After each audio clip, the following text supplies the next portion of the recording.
Thank you, Kelly, and welcome everybody. I appreciate you guys taking time out of your afternoon to hear about this presentation.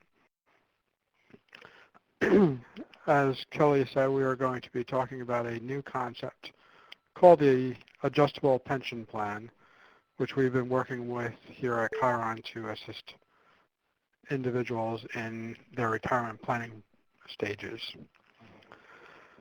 The items that we're going to discuss today is a definition of the problem at hand, the type of plan design that companies are using, how they are operated, and the generation of employee that benefits most favorably from the different plan designs. We'll talk about our proposed solution, which assists employees in having more retirement security and not creating a generational shift in retirement dollars, which we'll talk about later. We'll show you mathematically how the adjustable pension plan works and how the calculations work out, and then talk about why this plan design works better than the traditional defined benefit plan. Some of the key concepts that we'll discuss at that point are the dynamic investment policy. It's not a set it and forget it concept. That might work in cooking some things with rotisseries, but it does not work with pension plans. And a more dynamic accrual pattern for the employees.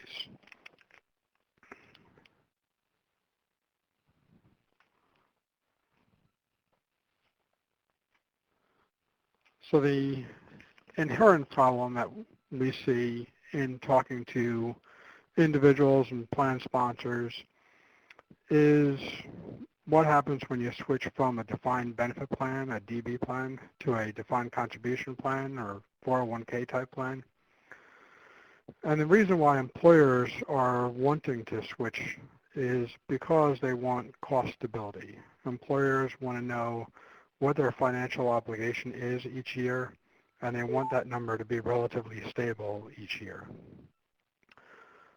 The volatility that occurs in either the funding amounts or the financial statements is getting to be too burdensome for the finance group at most organizations, and that's causing them to change their plan from the traditional DB plan to something that is more cost stable. Currently, the only thing that is more cost stable is a defined contribution plan.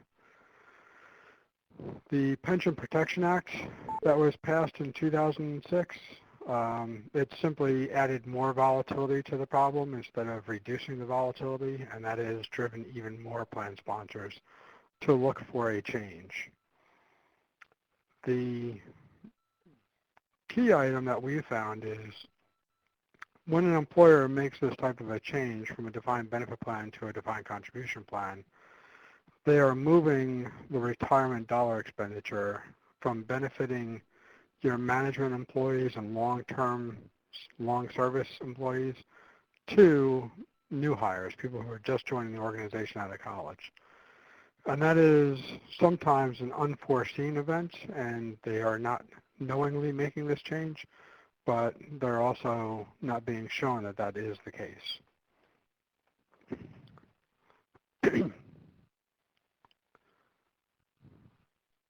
The issue as far as the employee's desire is the employees are looking for some method to get retirement security. Most employees, when they near retirement, they have an idea about what their retirement expenditure is going to be, and they would like to have a plan that they can match up with that. So if they have fixed expenses each month, if they have a fixed income each month coming in with Social Security and a pension plan, they know whether they can retire or not. Employees are not professional money managers, so they are not really capable in a lot of cases to manage their own savings account. So a defined benefit plan does all of the investments for them, and they don't need to worry about it. By having a larger asset pool, the investment expenses are generally less with a defined benefit plan, and there is no chance of outliving your income source. So you're going to get a check every single month for the rest of your life, and you don't have to worry about the possibility of living too long and running out of assets. If you are in a mid-career position or management or the longer service people, what we see is that those people are going to be impacted far greater if there is a change. And what happens is a defined benefit plan really favors long service older workers. It is backloaded in its accrual nature. And therefore you have this situation where people have worked for an organization getting the low benefit accruals in a defined benefit plan, knowing that they're going to get the higher accruals later in their career, and the company changes the plan design on them, and then they get the worst of both sets of accruals, so they get hurt the worst. And recently we've seen a lot of studies out there by various organizations, including some national resources down in DC, that have shown that employees are looking for more retirement security and would be willing to trade salaries for that retirement security. So at this point, we're going to take a couple of polls just so I can get an idea of the people that are on the phone, and I can best guide my discussions for this particular plan design. So the first poll that we're going to take is getting an idea of, based on the people that are in this on the call, what types of plans do you offer your employees? Do you currently have an open defined benefit plan where everybody participates? Did you have a defined benefit plan that you closed off and now you have a 401k plan, which is the running majority right now? DC only, or maybe even both a DC and a DB plan?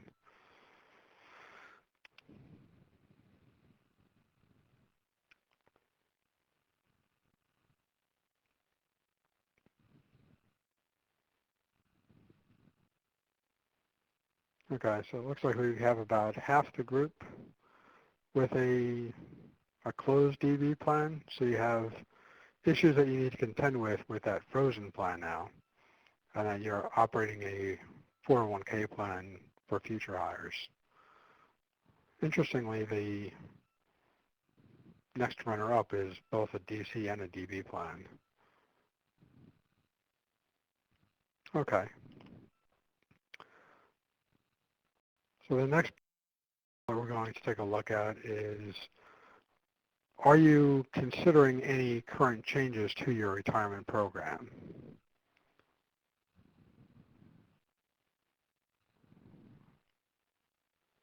Whoops. There we go.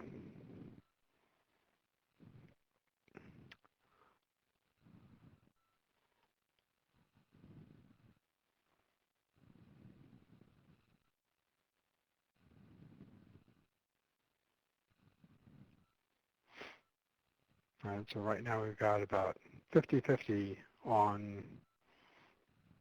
who's looking to make a change to their retirement program.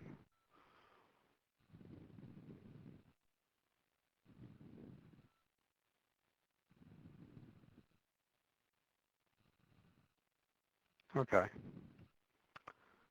And the third question we're going to ask is looking at what issues most concern you in regards to your program. Is it the financial volatility of the program, trying to attract and retain talent, providing secure benefits to your employees, or for those that are not looking to make any changes, it would be not applicable or no vote?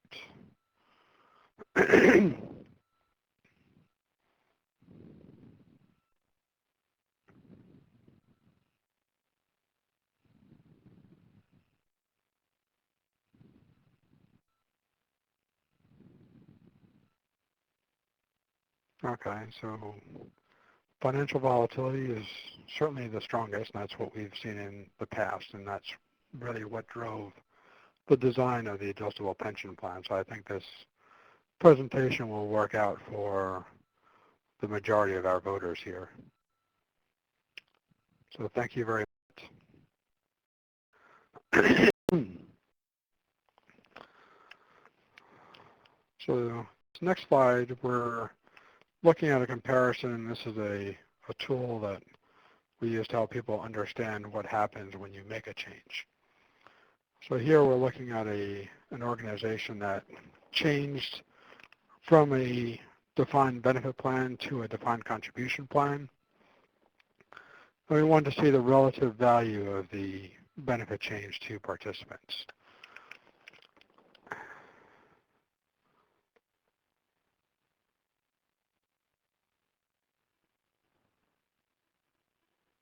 So you can see in the lower part of the chart where it's dark green, those people are either at or near retirement, so they're virtually unaffected. And as we move to the younger and shorter service ages, the cells turn from green to yellow to red and orange, and that means the benefit ratios are getting worse. The biggest noting point here is the very, very youngest ages from 20 through 29. Those individuals start to improve on their benefits compared to the people that are just a little bit older than them. And the reason for that is they have more time to invest their defined contribution plan and earn a reasonable benefit from the plan.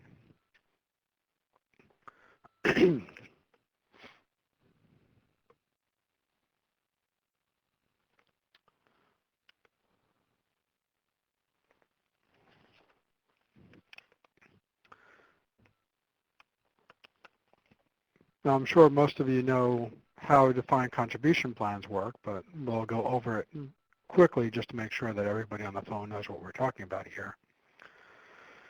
But in a defined contribution plan, each year your account is credited with an amount. And if we assume that this amount is going to be 6% of pay, and you're currently earning $100,000 a year in salary, you would receive a $6,000 credit to your account. And that is a one-time annual payment, and each year you get a percentage of that particular year's pay. When you do ultimately retire, you have this nest egg that you're going to live on, and you need to figure out how to draw down that account, meet your expenses, and not spend all the money before you die. So the questions that are needing to be answered for the retirees are, how much do you need to retire? And they can usually figure that out. They know what their mortgage payment is going to be, what the car payment is, prescription drugs, whatever else they may be spending monthly. The next question is, how much can you draw down each year?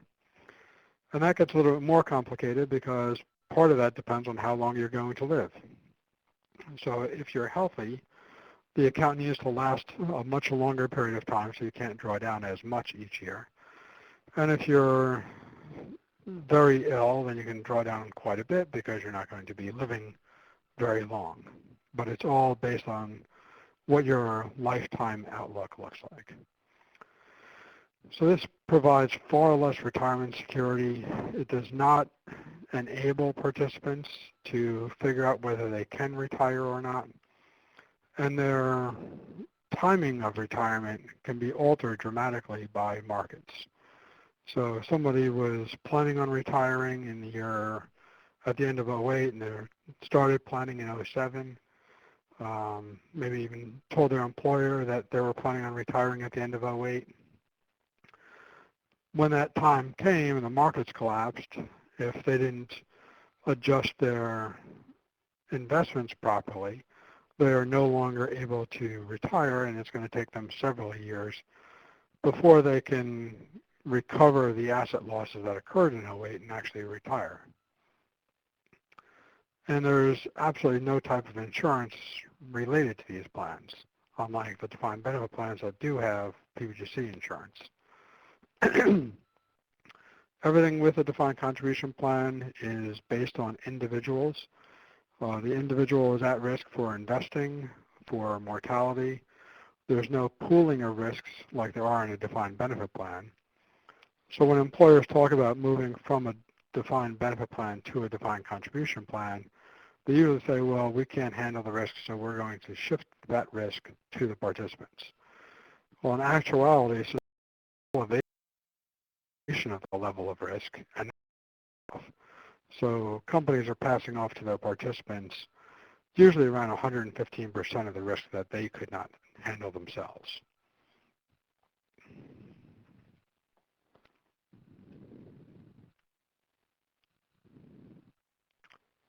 Now with a defined benefit plan, we're going to use some of the same concepts, but here we look at a benefit accrual rate of 1% instead of 6%.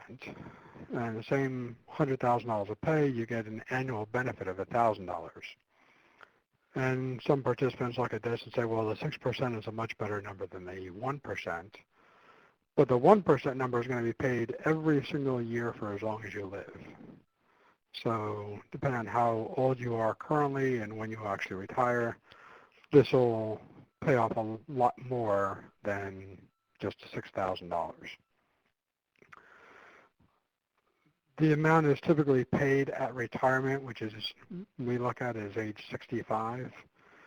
We don't typically build in a lot of early retirement subsidy in this plan because this is considered to be a retirement plan. And a lot of plans get into trouble with the early retirement subsidies because it's an event that takes place in a pension plan that the employer has little control over and can come back and hurt the plan at the worst conceivable time. This plan does pay a check every single month for life, so you don't have to worry about running out of money. All of the assets are professionally managed, so you have a pooled group of assets, which typically will result in better overall yields and lower expenses. You don't need to worry about the market volatility when you're planning on retiring because the plan is guaranteed to pay out the level of benefits that have been promised.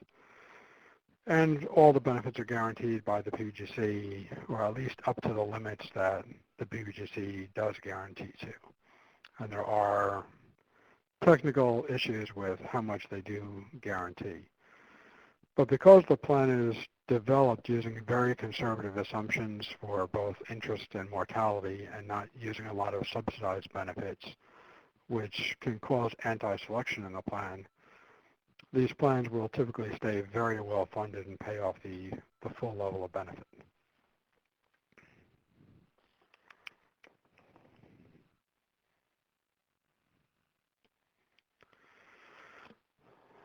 So what is the solution that we are looking for? We want a plan that provides a stable cost to the employer, which from our survey results, we saw that that's the number one concern for the people who responded to the survey.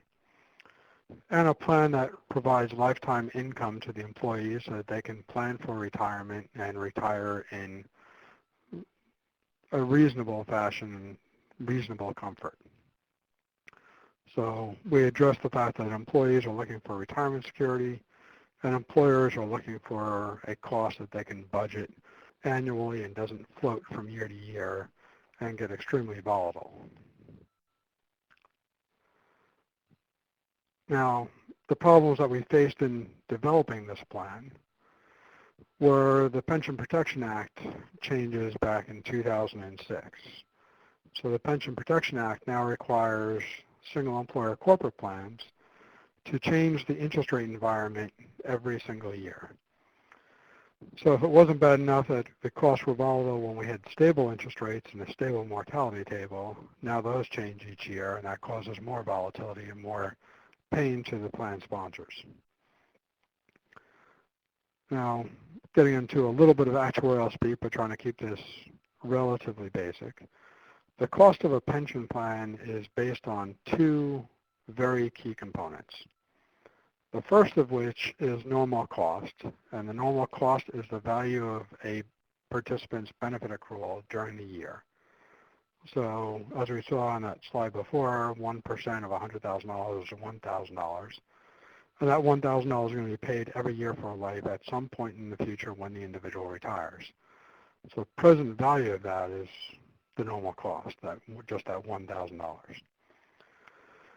The unfunded liability is all of the past accruals that have been accumulated over the plan's lifetime compared to the assets, which are the running total of contributions made into the plan and investment earnings on those assets.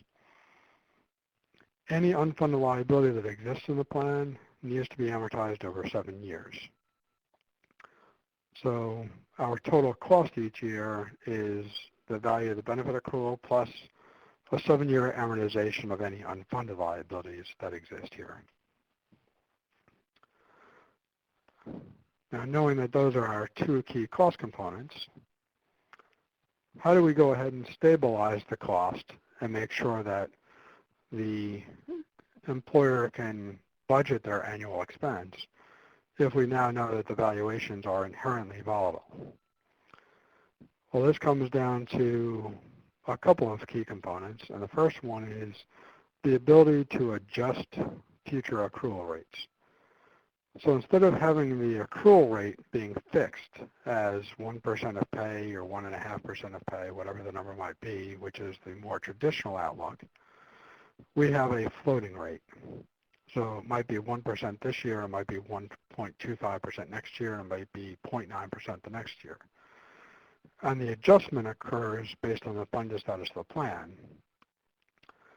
so that if the overall costs of the plan increase, so the normal cost plus amortization of the unfunded liability, if that's higher than what we expected, then we're going to lower the benefit accrual rate, which lowers the normal cost, which is one of the two key components of cost, and that will get us back down to our expected cost level and keep the cost stable over time. If the cost of the plan decrease, then we can raise the accruals to increase the normal cost and again keep the cost of the plan stable over time. So in bad years where costs are high, we lower the accruals, but in better times when the costs are low, we can increase the benefits. And over time, we can get a decent benefit to the participants. And the idea being is in a defined contribution plan, all of this risk is already passed on to the participants. Here we can keep that risk in a pooled environment, still keep most of the dollars going towards the older workers, so having people grow into the benefit and attract and retain the talent, and still keep the cost stable to the employer from year to year.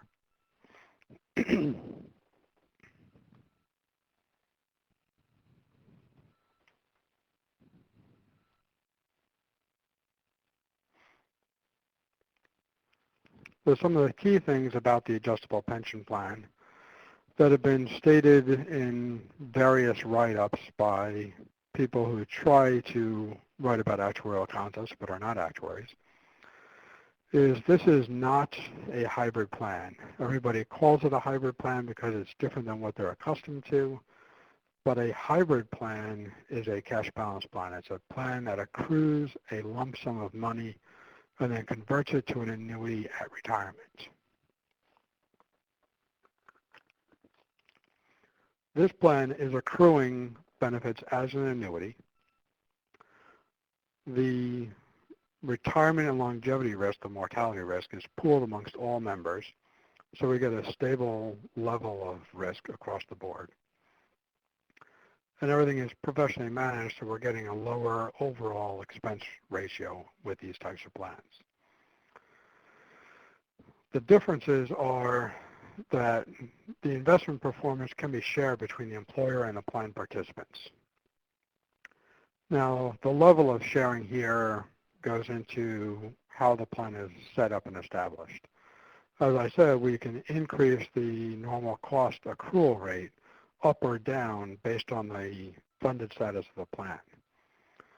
Well, if we want to have a sharing policy, what you would do is set a ceiling on how high the accrual can get and a floor on how low the accrual can get.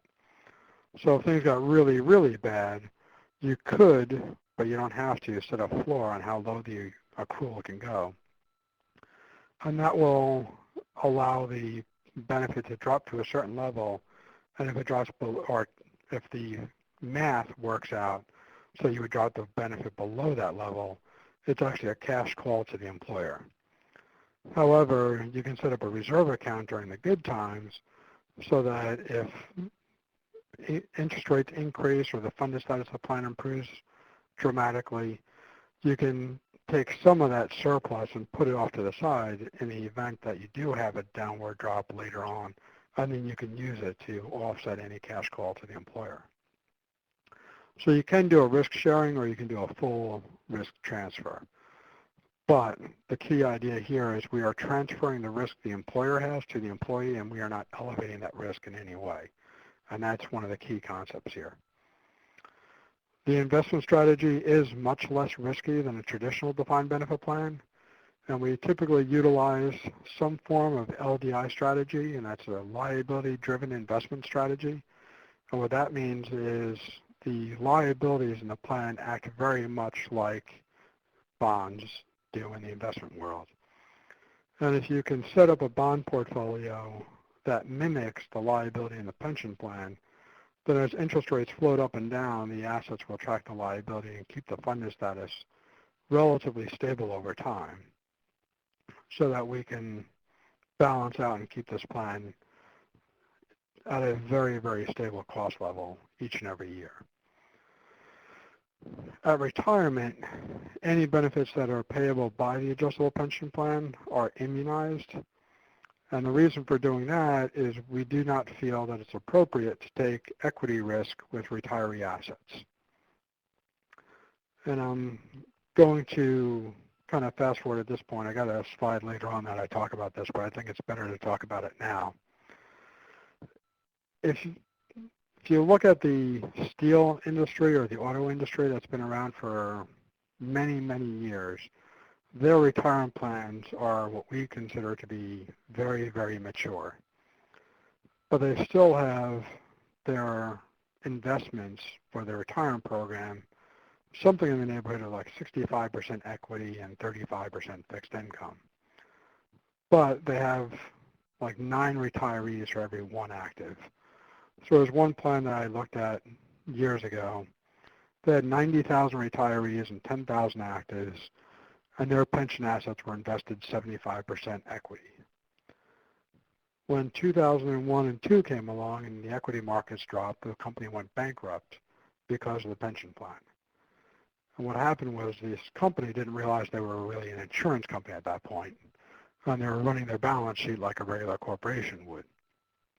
But when you have that much retiree liability that you as an organization are responsible for, you need to have what we call a more dynamic investment policy to address that. And we do that by monitoring how much retiree liability that you have and ensuring that we don't take any undue risk with the assets that are needed to support that particular piece of liability.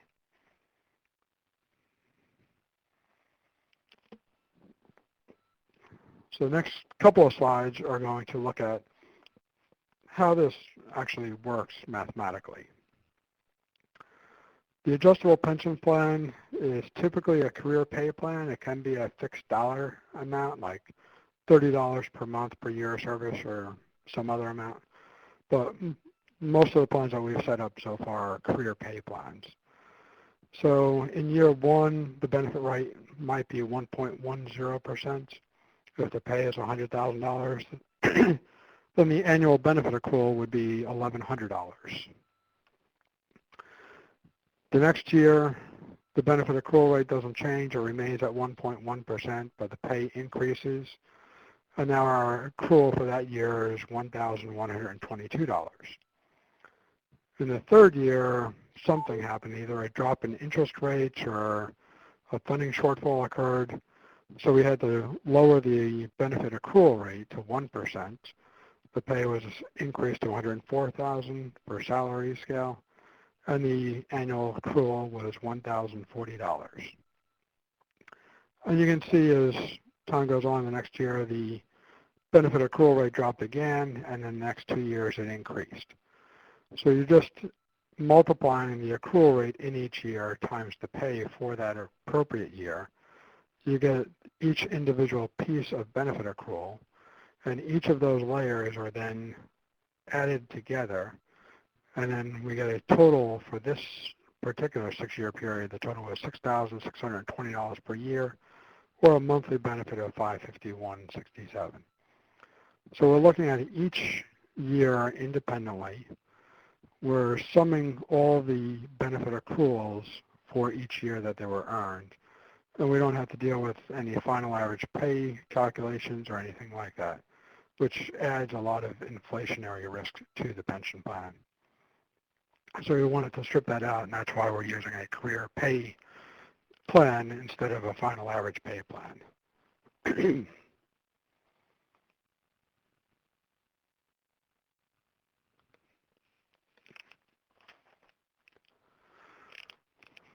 So let's consider a sample plan where after we ran the valuation, we determined that the normal cost or the value of benefit accruals for the year was $5 million. We start at year one with no liability and no assets. So the employer has agreed to contribute $5 million. The normal cost was $5 million, so we contributed exactly what was needed.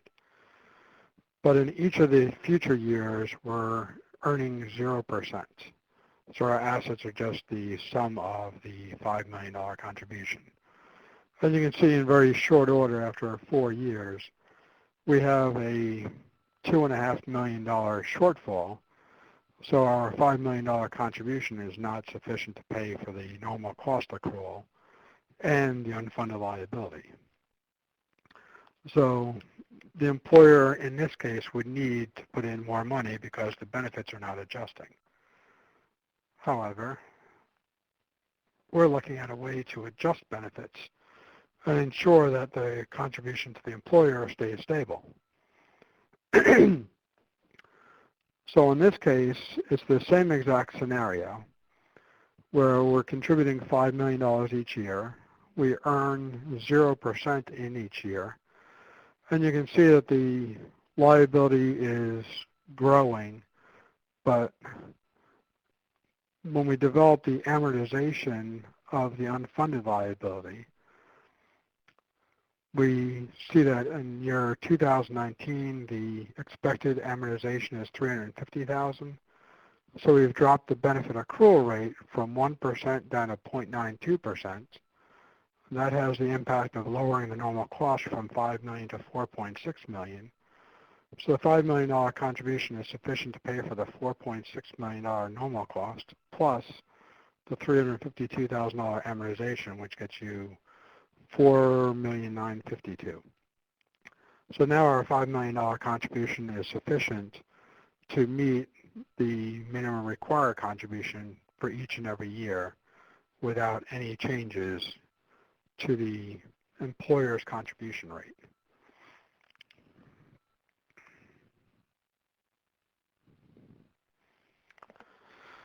Now, similarly, if the plan were to earn 7%, then we would see that the assets are growing and there's an excess asset here. In 2019, the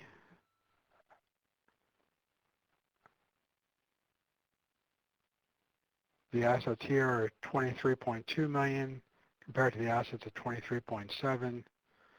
So we have a $500,000 excess asset, and that $500,000 can be combined with the $5 million contribution to match up for this $5,450,000 normal cost.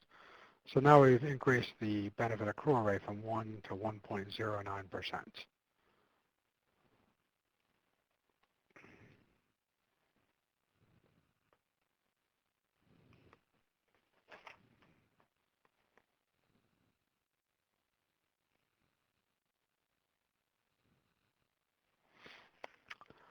So again, the idea of the app when we were designing this was to try to find a way to share the financial risk of the pension plan, or at least pass it off to the employees in a more equitable fashion. We needed to be sure that we could lower the overall financial volatility of the plan and not create something that was as volatile and as cost prohibitive as a traditional defined benefit plan. Wanted to make sure that we could provide the retirement security to the participants who are really in more demand for it, and all the surveys seem to be telling us that employees are looking for more retirement security. We want to make sure that our risks were pooled in some fashion to make sure that we could lower the overall risk level of the pension plan, and to make sure that the investments were professionally managed so that we didn't see what we typically do when we review 401k plans, which are the majority of the assets tend to end up in a money market or a stable value fund.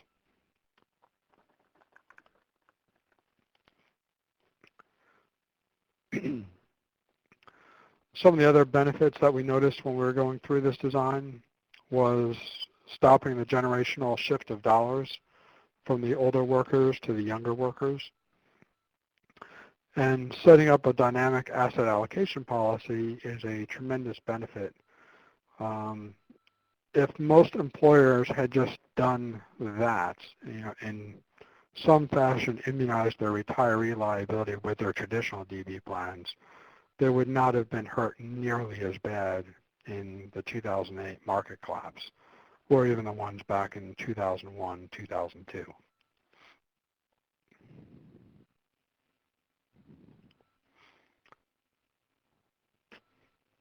In this slide, we're comparing the adjustable pension plan to a defined benefit plan. And what we see is while the adjustable pension plan is lowering the overall benefit to the participants, the reason for that is they're taking on a fair amount of the risk, and we're pricing these benefits at very conservative assumptions in the hopes that the investments will outperform the liability and therefore will give positive adjustments in the future, but only at such time that the plan can actually afford it. So we see here that it's a more uniform change from the bottom being green, and as you get younger across the board, the benefits get cut a little bit more. They will have the ability, and if we do a stochastic forecast on this, you see that they end up doing about even because they'll get those future adjustments. And just to answer any questions that might come up about this silly little chart, that one little blue cell that we have in the middle here,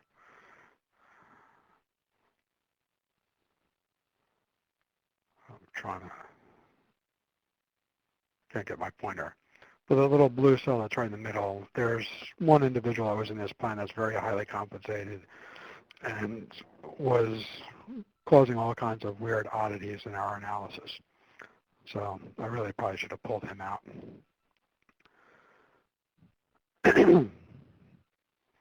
On the next slide, we compare the defined contribution plan to an adjustable pension plan. I'm trying to keep this on a kind of an apples-to-apples comparison. Is a little bit difficult, but we've tried the best we could to deal with the different assumptions for DC plans and DB plans. The key concept here, though, is the only place where the defined contribution plan outperformed the adjustable pension plan was on the very, very young individuals, and that's because of that generational shift of dollars. The people in the defined contribution plan have the ability to have compounding interest for a longer period of time if they get the money at very young ages. So those are the only people that benefit in defined contribution plans. So by making a change from a DB plan to an adjustable pension plan, you keep the allocation of dollars more in line with a traditional defined benefit plan, and you don't have this inherent shift to the very young workforce.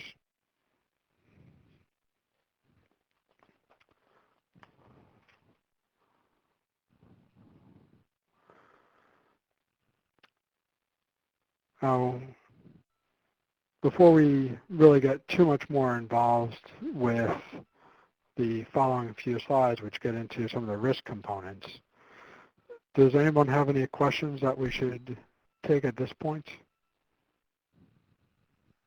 Rich, we do have a couple that have come through. One is, would you have to start a new DB plan for the app, or can this be converted as such doing a plan amendment? It's really, it gets a little bit tricky in doing it with a plan amendment, but it can be done. The issue is you have to figure out how to deal with the current funded status of your existing plan. So we've seen it done both ways. You just have to be a little bit careful in the language considerations if you're going to try to incorporate this into an existing plan. Okay, thank you. And another question, has this plan design been approved by the IRS? Yes, we do have approval from the IRS, so they did get a determination letter, a favorable determination letter to make it a tax-exempt pension plan. And we currently work on 2 plans in the New York area that have had their letters received.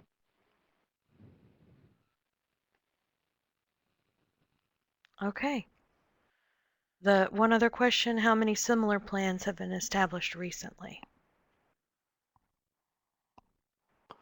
So there's a few different types of plans that are in that similar category. There's 2 that are just like the plans that we're talking about today. And there's a few other varieties that are popping up. Some of them are variable annuity plans, and some are called variable accrual rate plans. The issue that we have is when we talk about our adjustable pension plan, we make the adjustments based on the current funded status of the plan, which we think is very important. There are some organizations that try to shortcut the issue, and by taking a shortcut, they may look at just the return component, not the overall funded status of the plan. And that can lead to some bad outcomes when we run our testing models. So there's probably about 10 or 12 plans that are similar in nature to this.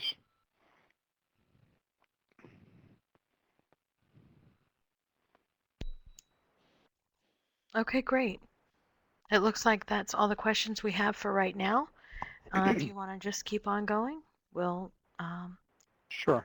be sure to answer any other questions as they come in, or maybe at the end of the webinar. All right. So when we look at defined benefit plans, one of the things that caused them to get into a lot of trouble in the past was taking contribution holidays. So in the 80s and early part of the 90s, the equity markets were doing very well. Plans got very funded. They were able to take a contribution holiday and not make any contributions to the plan, and the investment returns paid for all of the benefits. Then when ultimately the markets crashed and came back to more normative levels or even well below normative levels, the surplus disappeared overnight, causing large cash calls to be made on behalf of the plans. Defined contribution plans do not take a cash contribution holiday. They make a contribution each and every year. Our feeling is that that's the way defined benefit plans should operate, and then good or bad market performance should be managed accordingly. And if you're not taking risk with retirees for the mature plans, you can manage your overall level of risk fairly easily. But when you do take these contribution holidays, it can lead to one massive downfall in pension plans, which is negative cash flow. That's our second sub-bullet on this particular slide. The next couple of slides will highlight why we think the negative cash flow is such a big impediment to pension plans. So on this slide, we have a net zero cash flow. So our cash flow here is zero, and that means Whatever contributions coming into the plan are being used to pay off administrative expenses and benefit payments. So the cash coming in is equal to the cash flowing out. So we just have our investments. If over a period of 10 years you earn either 8%, as we show in the gray area, each and every year, or you have a volatile set of returns, which are shown in the pink area, which are negative for the first few years, then they turn positive, but on average they're 8%. At the beginning and the end of the period, you have the same asset value, although you got there from two very, very different paths. The negative cash flow is on the next slide, where we show that our cash going out the door to pay off administrative expenses and benefit payments is more than the contributions that are coming into the plan. And therefore, the plan is required to liquidate assets in order to make good on the payments that are being made. The two returns that we have in the gray and the pink area are exactly the same as the prior slide, and they averaged 8% over the 10-year period. However, the actual return for the volatile set of returns is about 4.2%, because when the good years came later in the process, there were fewer assets because the assets dropped with the negative returns. And when the equity values drop, you have to liquidate more shares in order to get the same net value out of the fund. And therefore, you have less shares when the market rebounds. So at the end of this 10-year period, the volatile return scenario has lost 55% of the assets. And now our asset level is 45% of the non-volatile asset return scenario. So the negative cash flow makes a huge difference. And the negative cash flow is driven by the retirees because those are the ones who are receiving benefit payments each year. And that's the key reason why our feeling is when we look at the retirees, you need to have some sort of an immunization strategy or a lower volatility investment policy in place for that particular group of people.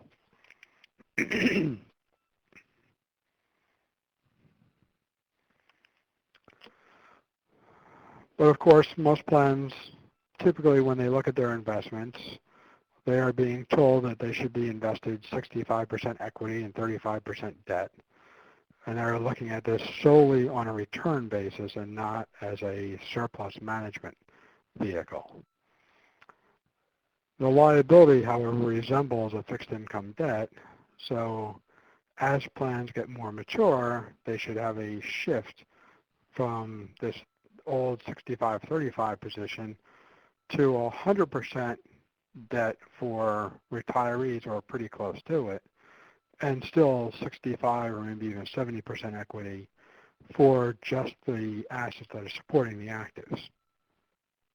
And then over time, you end up having a shift away from this old policy to something that's more dynamic and more aligned with what it is that you're trying to invest for.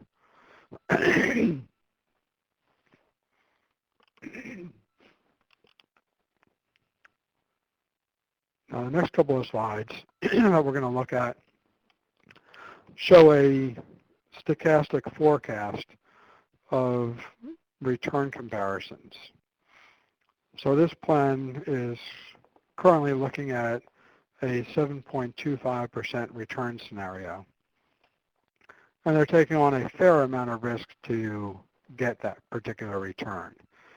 And because of that risk, you can see that as time goes on from left to right, we started this particular run in 2013, and then each year going to the future, like we get to 2025, 26, there is a very, very large swing on where we think the actual contribution is going to end up.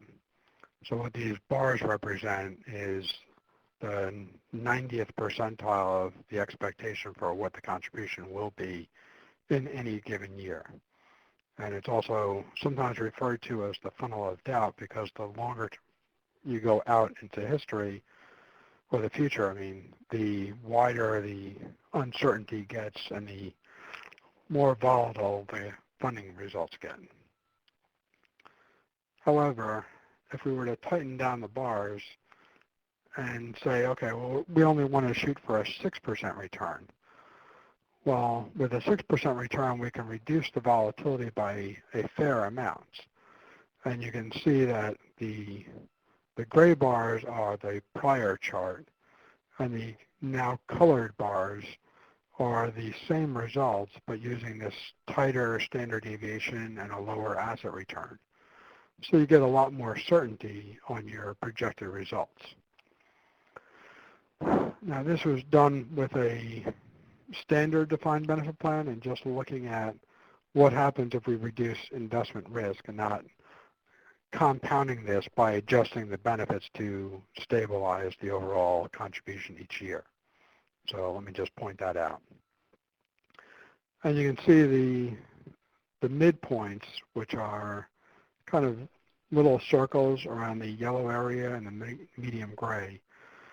The median contribution numbers go up because you're getting lower returns. But again, just by doing this one piece, you stabilize your overall cost. And the tighter that we can get this cost, the more likely it is that we can use the adjustable pension plan to stabilize the last piece of cost and make this a fixed cost each and every year. So this is one of the key components, is making sure that you're not taking any undue risk with the investments and trying to have the plan pay for the benefits without any contributions being made to them.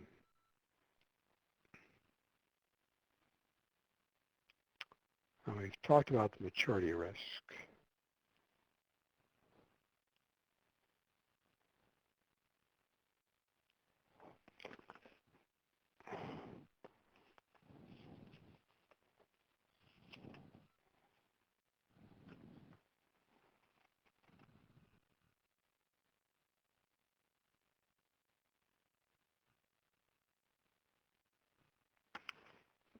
Okay.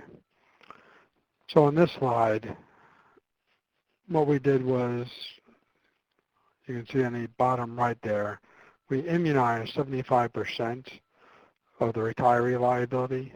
We could have done 100%, but we wanted to have at least some widening of the bars. And you can see the immunization does have a cost associated with it. And that's why the cost levels and the median values all increased. But you can also see how much tighter each of the bars got. So we are now pretty stable in the overall cost of the plan.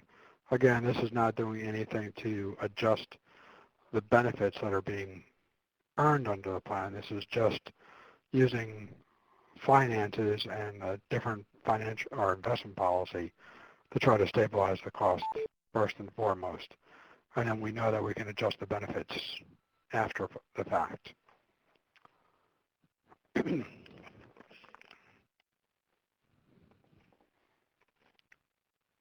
we got a couple of minutes left.